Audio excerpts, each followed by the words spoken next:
Bonjour à tous, je vais vous faire une petite vidéo sur la machine à déboucher les drains de chez Singer, la Drain Jet HS, celle avec le déport latéral. Voilà, comme il n'y avait pas trop de vidéos sur internet avec les avantages et les inconvénients, je vais vous faire une petite vidéo. Voilà. Donc voici la machine.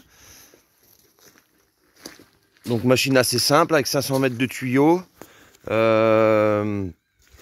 Déport latéral, comme je vous disais là. Nous on a pris, donc ça c'est livré d'origine avec. Nous on a rajouté l'extension parce qu'à la tendance à pas aller très bas en fait le convoyeur quand on veut baisser. Tendance à vraiment, si on a un drain qui est une sortie de collecteur qui est vraiment basse, ça a du mal à y aller. Donc on a pris l'extension et on a pris un kit qui va dans les regards. Des fois les regards pas très larges qui font entre 60 et 80 de diamètre. Et ben avec ce système là ça y va. Donc voilà, donc pompe, c'est une pompe Comet, donc pompe de bonne marque, filtre. Donc filtre sur l'aspiration, comme ça il n'y a pas de souci de débris qui pourraient abîmer la pompe. Nous on l'a pris en version manuelle parce qu'on voulait pas de l'électrique, voilà, pour le vieillissement. Là elle est en double galet, donc là on voit mal sur la vidéo, mais il y a 2 galets, 4 galets en tout, dont 2 entraîneurs. Le défaut un peu de la machine, c'est qu'elle est un peu longue, le bras est un peu long, donc quand on se trouve au bord d'une route ou d'un chemin, et ben faut 4 mètres 40 de recul quand on va par là, et 3 mètres quand on va par là. Donc la partie qui est un peu là, elle est un petit peu longue. Mais bon, après, ça peut se modifier ou voilà. Donc l'avantage de cette machine-là par rapport aux concurrents, un peu, nous on avait essayé la Homebourg, c'est que la bobine est fine, mais très grande. Donc ça permet que le tuyau se rembobine facilement tout seul sans qu'on ait à le diriger. Voilà, enfin, le châssis est bien fait, il y a des bonnes grilles, c'est pas comme la Homebourg où c'est du grillage à poule qui est pas terrible. Donc on a apporté des petites modifications. J'ai mis un système qu'on branche le compresseur pour la purger. Comme ça permet qu'il ne reste pas d'eau dedans. Bon, nous on s'est fait avec une cuve à l'avant, un système qui permet de brancher directement la cuve. En fait j'ai coupé le système, puis j'ai mis un système de camlock. Qu'est-ce que j'ai fait comme modif? J'ai fait une patte là de fixation qui permet de tenir ça, parce que vu qu'en plus ça c'est mou, bah sinon ça peut pas se tenir. Et pareil pour celui-là, j'ai fait un système qui permet de la bloquer pour pas que ça se trimballe.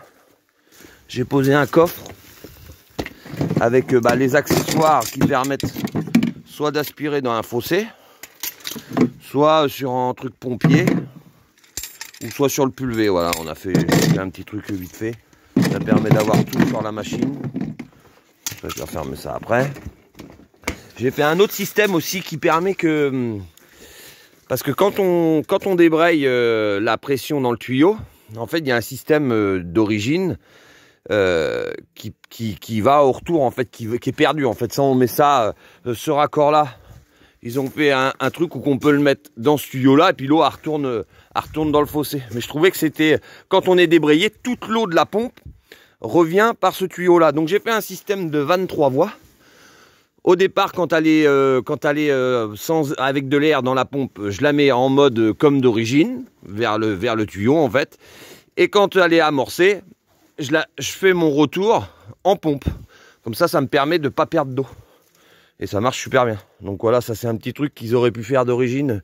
Ça évite de perdre de l'eau inutilement, surtout que, là nous quand on a la cuve de 1200 litres devant, c'est vite usé. Donc ça permet de gagner quand même, quand on coupe la pression ou qu'on a l'armée, il n'y a pas d'eau qui coule par ce tuyau là, quoi. Donc voilà, sinon ça, on en fait c'est une bonne machine. La finition est super bien faite au niveau de la peinture et tout. Enfin voilà, on voit c'est pas fait à l'arrache.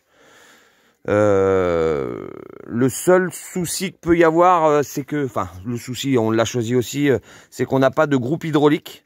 Donc c'est branché directement sur les distributeurs. Et moi sur ce tracteur là, il n'y a pas de refroidisseur d'huile hydraulique. Donc ça a tendance à faire chauffer l'huile hydraulique de la machine. Donc après c'est pas non plus C'est pas, on ne s'en sert pas non plus toute la journée intensive, donc ça va. Puis après, il y a d'autres tracteurs qui ont les refroidisseurs. Donc d'origine, il y a les plaques livrées d'origine.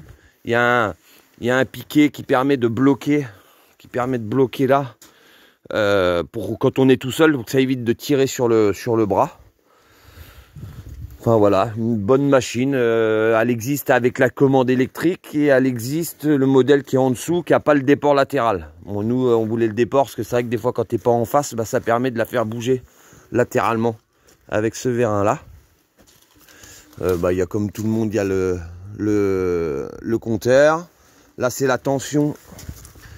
La tension au niveau des galets. Alors, on peut mettre plus ou moins de tension si on veut pas que le tuyau force quand ça commence à forcer dans le drain. Après, il n'y a pas non plus, il y a 2-3 graisseurs qui traînent à gauche, à droite. Enfin voilà, des trucs assez basiques. Une bonne machine. Nous, on en fait une bonne machine. Donc voilà. Bonne journée à vous.